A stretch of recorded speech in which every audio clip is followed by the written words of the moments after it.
నమస్కారం ప్రజలారా, మా యూట్యూబ్ ఛానల్. నా పేరు రాజు.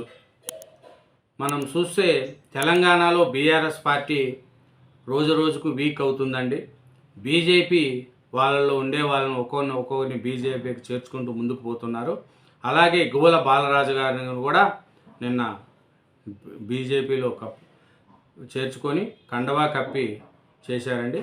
ఆ సమయంలో మన పార్టీ అధ్యక్షుడు రామచంద్రరావు గారు మాట్లాడుతూ బీఆర్ఎస్ ఖాళీ అవుతుంది, రాను రాను బీఆర్ఎస్ పార్టీలో ఉండే నాయకులు కూడా మొత్తం బీజేపీలోకి వచ్చే అవకాశాలు ఉన్నాయి. అట్లే రాహుల్ గాంధీ గారికి కూడా బీహార్ ఓటమి భయం పట్టుకునింది, అందుకే నకిలీ ఓట్లు అంటూ ప్రచారం చేస్తున్నారు.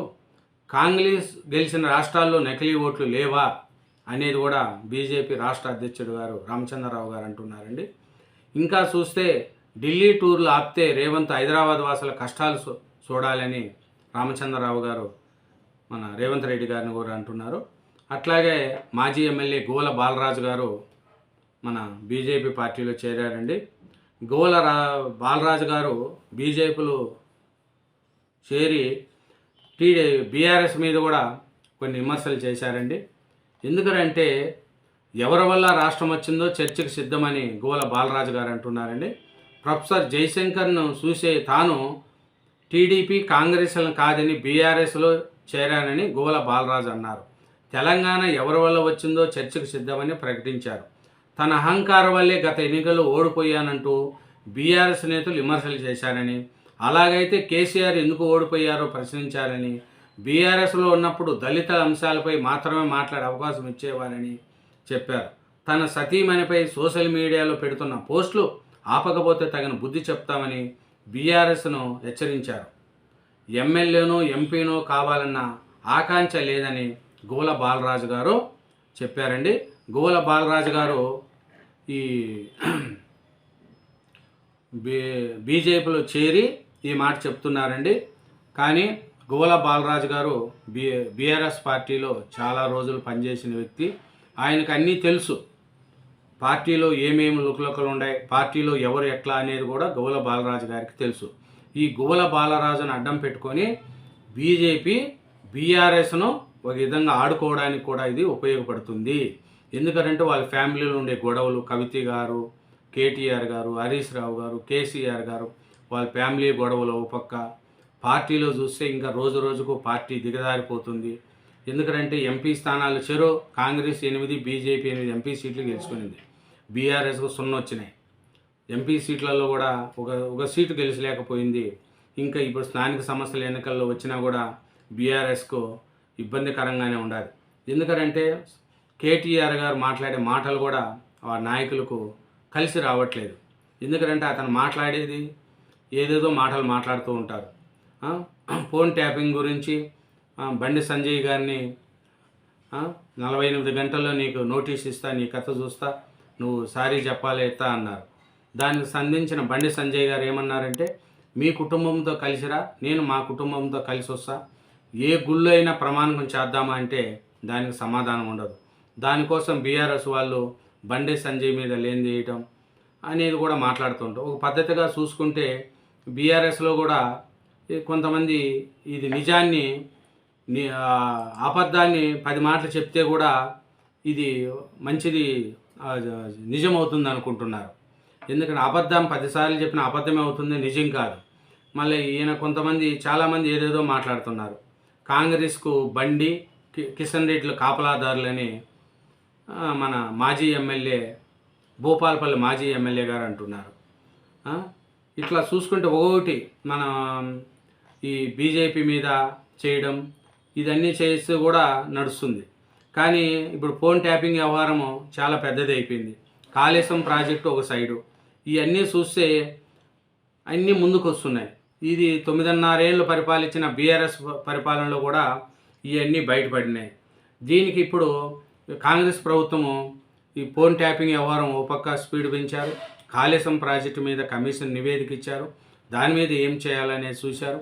ఇంకా విద్యుత్ కొనుగోలులో కూడా అవినీతి జరిగిందని అన్నీ ఉన్నాయి. ఇవన్నీ బీఆర్ఎస్కు మైనస్గా మారుతున్నాయి.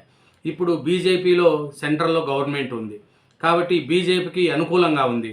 కాంగ్రెస్ ప్రభుత్వం ఇక్కడ అధికారంలో ఉంది. కాబట్టి రెండు నేషనల్ పార్టీలు.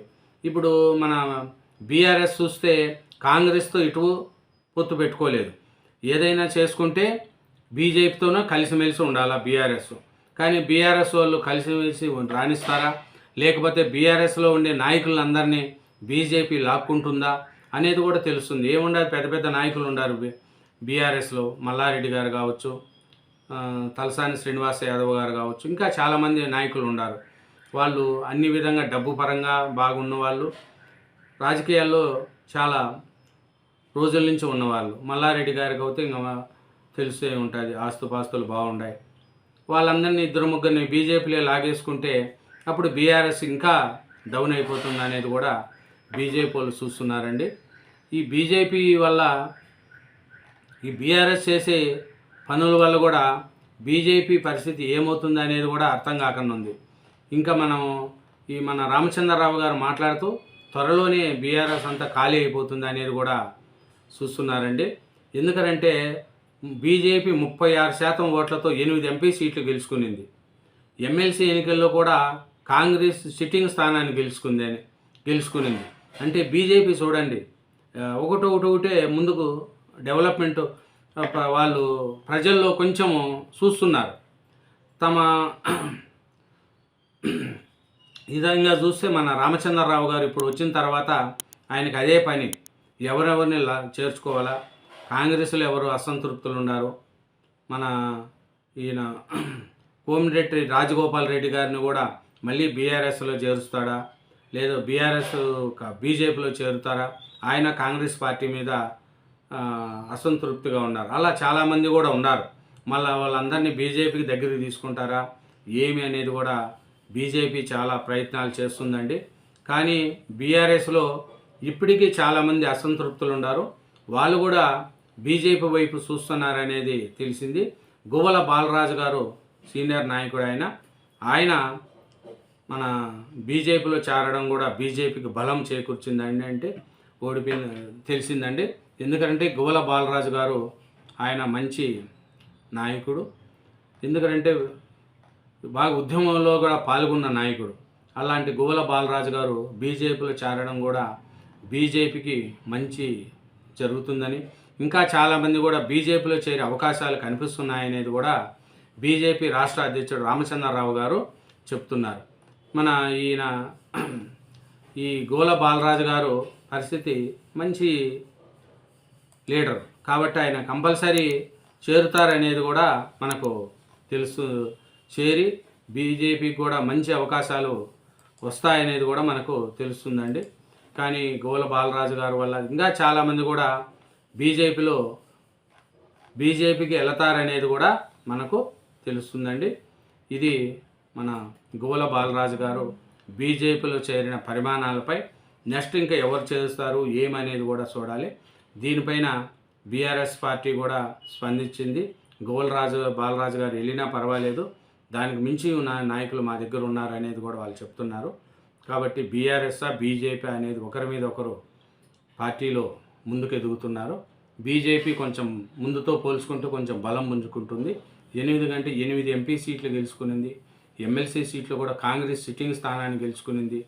కాబట్టి బీజేపీ ఇప్పుడు ముందుకు ఉంది. బీఆర్ఎస్లో నాయకులు కూడా కొంతమంది పక్కసూపులు చూస్తున్నారు.